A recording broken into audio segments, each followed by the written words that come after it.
This happened in the fall of 2025 while I was on a sales trip through a small town in Missouri. I had spent the entire day driving throughout the northwest region of the state, visiting more than 60 sales leads. By the time I returned to my hotel that evening, I was mentally exhausted. Even so, I still had work to finish, so I spent several hours on my laptop scheduling emails to send the following morning. The hotel was a normal mid-tier place. It wasn't a chain, but it also wasn't a budget motel. It had a western log cabin aesthetic and felt surprisingly cozy.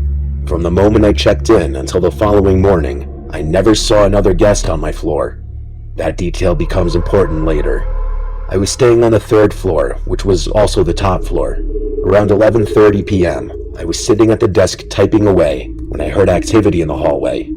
There were footsteps, a door opening, and a few urgent voices. I didn't think much of it. Hotels are noisy places, and guests come and go at all hours.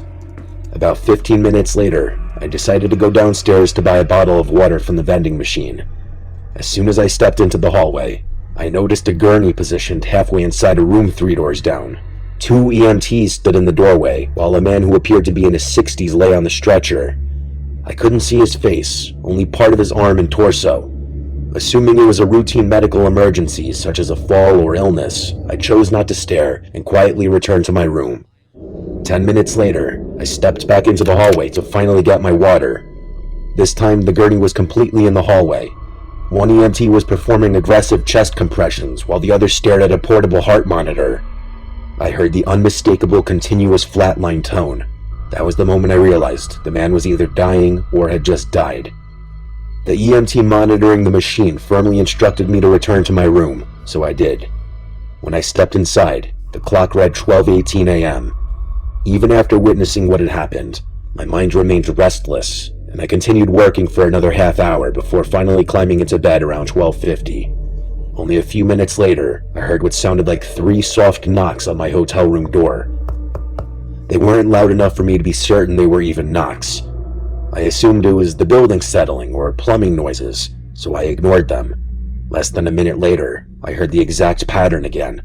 3 knocks, but louder. I got out of bed and looked through the peephole. The hallway was empty. As I stepped away from the door, preparing to return to my bed, I noticed the handle slowly depress. Not violently, just enough to suggest someone was gently testing whether the door was locked. At that moment, a feeling came over me unlike anything I'd ever experienced. I stared at the peephole, but couldn't bring myself to look through it.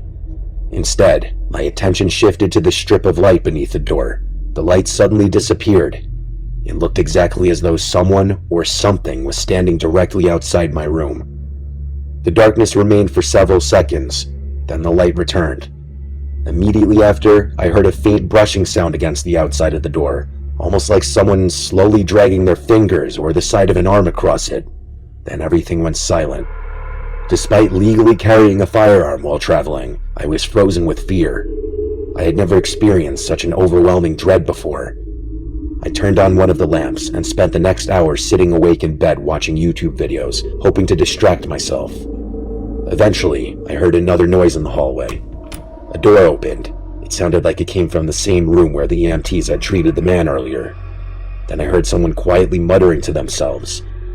The words were too faint to understand. Feeling relieved that another guest was awake, I finally opened my door. A man was stepping out of that same room. He wasn't dressed like hotel staff or an EMT. Instead, he wore dark slacks and a white button-down shirt, like someone traveling for business. He appeared to be in his mid-40s. The only thing that stood out to me was his eyes. They looked unusually sunken, as though he hadn't slept in months. Curiously, I stepped into the hallway and asked if he had been with the man taken away by the emergency services earlier. The man turned to face me. After a couple seconds of silence, he nodded. He then stated that there had been 3 knocks, and that the third time was when they answered. I was confused, so I asked what he meant. A small smile crossed his face before he calmly replied that they didn't always leave immediately. Without another word, he turned and walked toward the stairwell. Needless to say, I got very little sleep that night. The following morning, around 8:30, exhausted and still trying to make sense of everything, I went downstairs to grab some coffee. I stopped at the front desk and asked the woman working there about the medical emergency that had just happened the night before. She looked genuinely confused and said she didn't know what incident I was referring to.